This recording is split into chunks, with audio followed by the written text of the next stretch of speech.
सुपौल में बाबा साहब डॉक्टर भीमराव अम्बेडकर जी की 65वीं परिनिर्वाण दिवस की एक गोष्ठी हो रही है।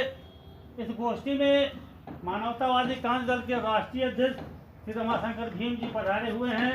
हम जानना चाहेंगे कि इस गोष्ठी के माध्यम से आप क्या संदेश देना चाहेंगे जनता को।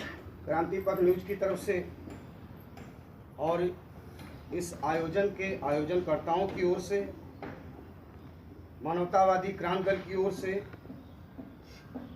क्रांति दल के राष्ट्रीय अध्यक्ष होने की हैसियत से मैं भारत रत्न परम पूज्य श्रद्धेय बाबा साहब डॉक्टर भीमराव अम्बेडकर के 65वें परिनिर्वाण दिवस पर उन्हें सत सत नमन करता हूं और ये कहना चाहता हूं कि बाबा साहब डॉक्टर अम्बेडकर के नाम को लेकर जो लोग राजनीति कर रहे हैं, जो लोग सामाजिक संगठन चला रहे हैं, वो लोग अपने अपने स्तर पे जितना कुछ कर सकते हैं वो कर रहे हैं, साधुवाद के पात्र हैं।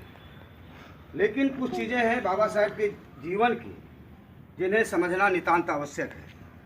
बाबा साहब डॉक्टर अम्बेडकर 3-3, 4-4 विभागों के मंत्री रहे, भारत का संविधान लिखा, कई वर्षों तक बम्बई विधान परिषद में अंग्रेज़ों के शासनकाल में भी वो प्रतिनिधि रहे। लेकिन 6 दिसंबर 1956 का वो दिन जब बाबा साहब डॉक्टर अम्बेडकर का अम्बेडकर भवन में परिनिर्वाण हुआ, बहुत कम लोग जानते हैं। अभी हमारे तमाम साथियों ने बताया, इस गोष्ठी को मैं सुन रहा था, केपी गुर्जर साहब ने बताया कि बाबा साहब डॉक्टर अम्बेडकर ने बहुत त्याग किया, अपने बच्चे खोए। ये बात बहुत कम लोगों को मालूम है कि बाबा साहब डॉक्टर अम्बेडकर का पार्थिव शरीर दिल्ली से बम्बई ले जाने के लिए प्लेन का किराया भी बाबा साहब के खाते में नहीं था, उनके परिवार के लोगों के पास किराया भी नहीं था कि उनकी बॉडी को दिल्ली से बम्बई शिफ्ट किया जाए जहां उनको दफन किया जाना है। बाबू जगजीवन राम जी ने जब इनको ये जानकारी हुई, 2 नाम इसलिए मैं लेना चाहता हूं कि दोनों समकक्ष नेता रहे, बाबू जगजीवन राम जी और बाबा साहब डॉक्टर अम्बेडकर। दोनों के विचारों में थोड़ा अंतर रहा, लेकिन एक आदमी पैसा कमाता रहा, एक आदमी सम्मान कमाता रहा। बाबा साहब डॉक्टर अम्बेडकर के पार्थिव शरीर को दिल्ली से बम्बई ले जाने के लिए बाबू जगजीवन राम जी ने किराया भरा था। तब बाबा साहब डॉक्टर अम्बेडकर की बॉडी, उस आदमी, उस शख्सियत की बॉडी जो 3-3 विभागों का, 4-4 विभागों का कैबिनेट मंत्री रहा हो, उसकी पार्थिव शरीर को ले जाने के लिए किराया ना रहा हो उस घर में। इससे बड़ा त्याग और क्या हो सकता है, इससे बड़ा बलिदान और समाज के लिए क्या हो सकता है। और बाबू जगजीवन राम और बाबा साहब डॉक्टर अम्बेडकर, मैं कहना चाहूँगा, उन्होंने पैसा कमाया और इन्होंने सम्मान कमाया, इन्होंने सामाजिक संघर्ष किया। जितने जोश और उल्लास के साथ पूरी दुनिया में बाबा साहब डॉक्टर अम्बेडकर को लोग याद करते हैं, शायद ही किसी नेता को अपने खर्च से, अपने श्रद्धा से, अपने मन से लोग याद करते हों।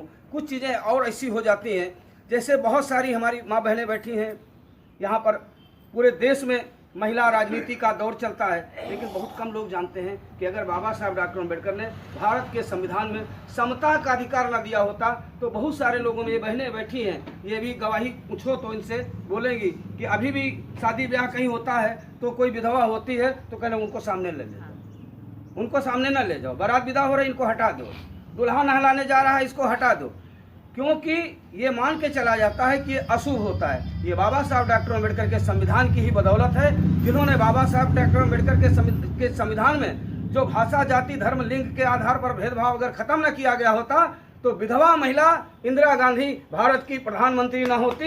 विधवाओं का मुंह देखना, सुबह मुंह देखना जहां पाप समझा जाता था, उसी धरती पर बाबा साहब डॉक्टर अम्बेडकर की बदौलत एक महिला भारत की प्रधानमंत्री बनी और उसका सुबह सुबह मुंह देखने के लिए चौखट पे जाके लोग नाक रगड़ते थे। बड़े बड़े नेता, बड़े बड़े साहित्यकार, बड़े बड़े पत्रकार, बड़े बड़े कलाकार, ये बाबा साहब डॉक्टर अम्बेडकर की देन है, ये महानता है, इसको समझने की ज़रूरत है। मेरे साथी और लोग मौजूद हैं। मैं आज की तारीख में सिर्फ इतना कहूँगा कि आपके क्रांति पथ न्यूज़ चैनल के लोगों को भी, यहाँ आए हुए माँ बहनों को भी, बेटियों को भी, छोटे छोटे बच्चों को भी, सबसे कहना चाहूँगा कि बाबा साहब डॉक्टर अम्बेडकर के परिनिर्वाण पर मैं तो सिर्फ एक बात कहूँगा, अब लंबी चौड़ी दूसरी कोई बात नहीं। अपने पेट को काट कर अपने खर्चों को थोड़ा सा कम करके, आप सबसे, महिलाओं से भी पुरुषों से भी, आप अगर मान लो अपना 100 रुपया खर्च करते हो हर महीने में, 100 रुपया खर्च करते हो तो उसमें का 10 रुपया काट लिया करो कि जिस दिन ज़रूरत पड़ेगी एक छोटा सा फूल का माला लेके या अपने किराए से या अपने खर्च से हम भी कार्यक्रम में शिरकत कर लिया करेंगे। पे टू बैक सोसाइटी, समाज से कुछ कमाओ तो समाज को भी कुछ वापस करने का काम करो। यही बाबा साहब डॉक्टर अम्बेडकर के लिए सच्ची श्रद्धांजलि होगी। जय हिंद, जय भीम, जय भारत। नमो। बहुत बहुत धन्यवाद अध्यक्ष जी, आप